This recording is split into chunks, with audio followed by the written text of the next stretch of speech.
বাংলাদেশ এবং আমেরিকার মধ্যে একটা কোল্ড ওয়ার চলছে, আর এই কোল্ড ওয়ারের নাম কি? শুল্ক যুদ্ধ। গেল কয়েকদিন আগে বাংলাদেশকে ইতিহাসের সর্বশ্রেষ্ঠ যে শুল্ক আছে এটার মধ্যে ফেলে দিয়েছে ডোনাল্ড ট্রাম্প। পরিমাণ কত? 37%। শুধু এখানেই শেষ না, এটার সাথে কিন্তু আরো জোড়া হয়। সব মিলিয়ে এই চাপটা নিয়ার অ্যাবাউট 48 to 50%। ভাবা যায় বাংলাদেশের গার্মেন্টস শিল্প 1 বছর লাগবে ধ্বংস হইতে।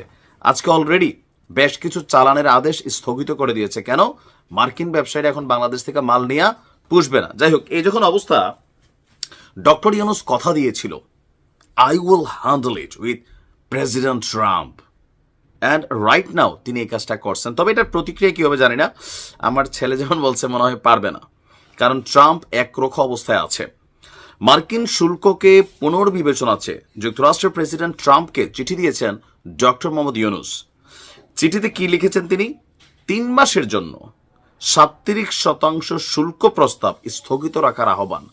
আমি ভাবছি এটা যেন ভবিষ্যতে না বাড়ায়, 15তেই রাখে, ওইটা নিয়ে হয়তো তিনি কথা বলবেন। বাট তিনি 3 মাসের জন্য আপাতত এই 37% শুল্কর যে রুলস সেইটাতে না ফেলে অতীতে যেটা চালু ছিল, মানে শতকরা 15%, ওইটাতে যেন আপাতত বাংলাদেশকে রাখা হয়।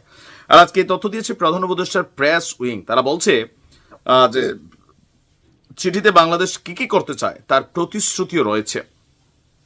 যুক্তরাষ্ট্র যে অতিরিক্ত শুল্ক আরোপ করছে সেটা প্রত্যাহারের অনুরোধ জানিয়ে প্রেসিডেন্টকে ট্রাম্পকে যে চিঠি দিয়েছেন, এই চিঠির আমরা 24 ঘন্টার মধ্যে চিঠি পাঠিয়েছে। মার্কিন বাণিজ্য দপ্তরে আরেকটি চিঠি পাঠানোর প্রক্রিয়া চলছে। তবে এর বাহিরে এর ভিতরে কি আছে এটা কিন্তু আমরা জানি না, যে চিঠির ভিতরে আর তিনি কি লিখছেন।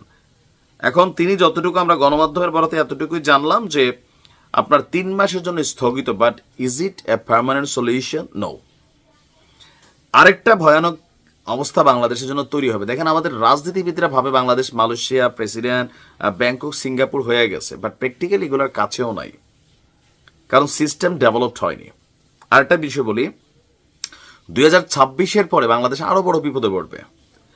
ইউরোপীয় ইউনিয়ন, বাংলাদেশ দরিদ্র দেশ, গরিব, আমরা ভুকা নাঙ্গা জাতি, তা আমাদের জন্য কিন্তু একটা ব্যবসা বাণিজ্যের ক্ষেত্রে একটা কি বলা যায়, একটা সুবিধা দিয়ে রাখছিল, জিএসটি। হ্যাঁ, এটা নিয়ে আমি একটা আলাদা ভিডিও হয়তো করতে হবে। তবে সেইটাও কিন্তু বাংলাদেশের বন্ধ হয়ে যাবে। কেন? নিম্ন মধ্যবিত্ত দেশ থেকে আমরা মনে হয় উচ্চ মধ্যবিত্ত দেশে প্রবেশ করছি, না জানি কি। তো এইটাতে প্রবেশ যেই দেশগুলা করে ফেলবে, তাদের বেলায় ওই দেশগুলা এই সহমর্মিতা অথবা নমনীয়তা তারা দেখাবে না, সেখানে আপনাকে ট্যাক্স বেশি দিতে হবে। একদিকে আমেরিকার 37, ইউরোপীয় ইউনিয়নের বাজার এই, ভারতের সাথে 13% ডিফারেন্ট যখন এই শুল্কে হচ্ছে, আপনি ধরে রাখেন বাংলাদেশের গার্মেন্টস শিল্প সর্বোচ্চ 1 বছরের মধ্যে আমরা রাস্তায় নামতে যাচ্ছি।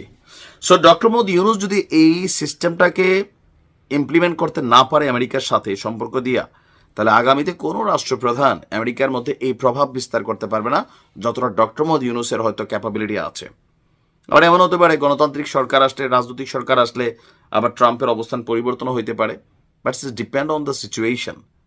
যাই হোক, আমরা আশা করি এই চিঠিতে আমরা হয়তো আরো ভিতরে অনেক কিছু লেখছেন, কি লেখছেন জানি না, বাট বাংলাদেশের জন্য ভালো কিছু সংবাদ আসবে, আমরা সে অপেক্ষায় আছি। ভালো থাকুন।